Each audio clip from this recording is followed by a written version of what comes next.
Well, we think by and large we have businesses that will do pretty well in inflation, but inflation destroys value, but it destroys it very unequally. The best business to have during inflation is one that retains its earning power in real dollars without commensurate investment to, in effect, fund the inflation produced nominal growth. The worst kind of business is where you have to keep putting more and more money in to a lousy business. In effect, the airlines have been hurt by inflation over the last 40 years because now they have to put a whole lot of money in a lousy investment, which is a plane, compared to 30 or 40 years ago, and they have to stay in the game. They have to keep buying new planes, and the new planes cost far more now, and the returns continue to be inadequate. So the best protection is a very good business that does not require big capital investment. And the best investment of all, I mean, if you're the leading brain surgeon in town or the leading lawyer in town or the whatever it may be, you don't have to keep re-educating yourself to be that in current terms. You bought your expertise when you went to medical school or law school in old dollars, and you don't have to keep reinvesting. And you retain your earning power in current dollars. But Charlie and I are always suspicious that inflation will regain some of the momentum it had a couple of decades ago. We always think it's in sort of remission. We thought the talk about deflation was total nonsense. And certainly the trade picture is one that you would think would accentuate any inflationary trends that might otherwise be experienced. I mean, obviously, the price of oil in euros has gone up far less than the price has gone up in dollars. And you and I are buying gasoline in dollars, so we have seen a bigger increase in our fuel costs because of the decline of the dollar than we would have seen if we'd lived in Europe or some other, or Australia for that matter. So inflation is always a factor in calculating the kind of investment, kind of business that we want to buy, but it isn't like it crowds out all other factors. I mean, it's always been with us. We'll think about it always. See's Candy has done fine during an inflationary period because it does not have huge capital investments that have to be made in current dollars. Other businesses we have, if we're the public utility business, for example, it costs a lot more money to maintain capital expenditures now in dollar terms than it would have 30 years ago. So you have to keep putting more and more money into a public utility, and you better hope that the rate of return allowed is commensurate in times of high inflation, the same way that it might have been in low inflation with a lower rate of return. Charlie? Yeah, well, so far the facts that are driving the dollar down in relation to other currencies have been restraining inflation in the United States. In other words, it's the competitive export advantages of the other people that have so far restrained inflation here. So it's yeah, you're paying less for shoes. We got killed in parts of our shoe business, and 30 years ago, of the billion plus pairs of shoes used in the United States, a very high percentage were made here, and now virtually none are.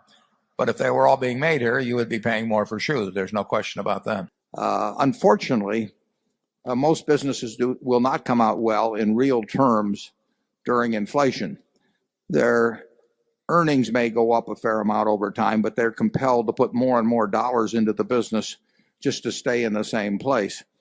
And the worst kind of a business is one that makes you put more money on the table all the time and doesn't give you greater earnings. So you really want a business that can have pricing that reflects inflation and does not have very much capital investment that reflects inflation. But inflation is the enemy of the investor in terms of real returns. As you know, there are in this country as well as a half a dozen other countries, there are what they call inflation protected bonds. We call them TIPS in the United States, where the income is adjusted, or the principal amount is adjusted to inflation, and that's not a bad investment for people that have worries about inflation heating up. And I think, incidentally, we're starting to see it heat up in this country. Charlie? Yeah, most people are going to get a very small real return from investment after considering inflation and taxes. I think that's an iron law of the world. And if for a brief period some of us do better than that, we ought to be very thankful. One of the great defenses to being worried about inflation is not having a lot of silly needs in your life. In other words, if you haven't created a lot of artificial demand to drown in consumer goods, why, you have a considerable defense against the vicissitudes of life. Charlie, we're selling consumer goods in the other room. It's okay to talk that way at home, but doesn't do any good there. I know the feeling.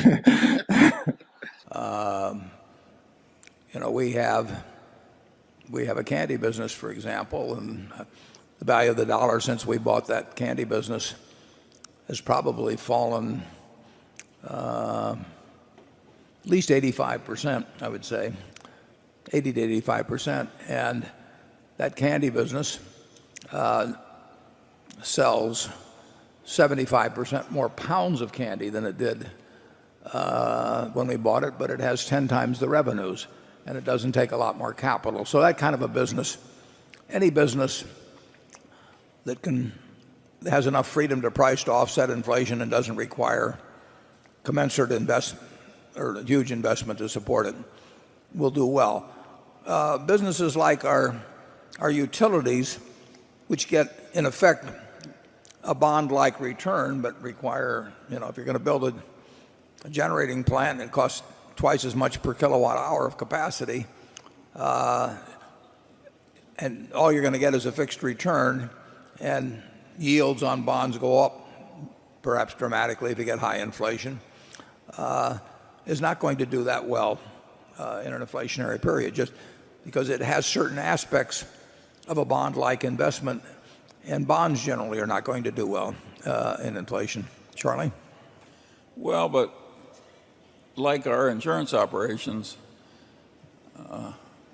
our capital-intensive railroad business is certainly one of the best railroads in the world, and our utility operations are certainly one of the best utility operations in the world. And so it isn't all bad to be up there world class in your main businesses.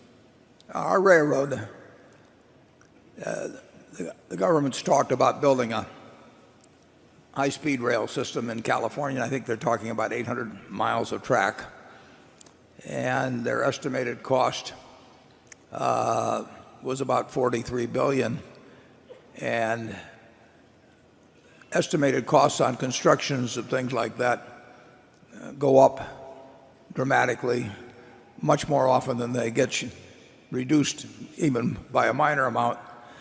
And of course, we paid $43 billion, counting debt assumed, for a rail system which has 22,000 miles of main track and 6,000 plus locomotives and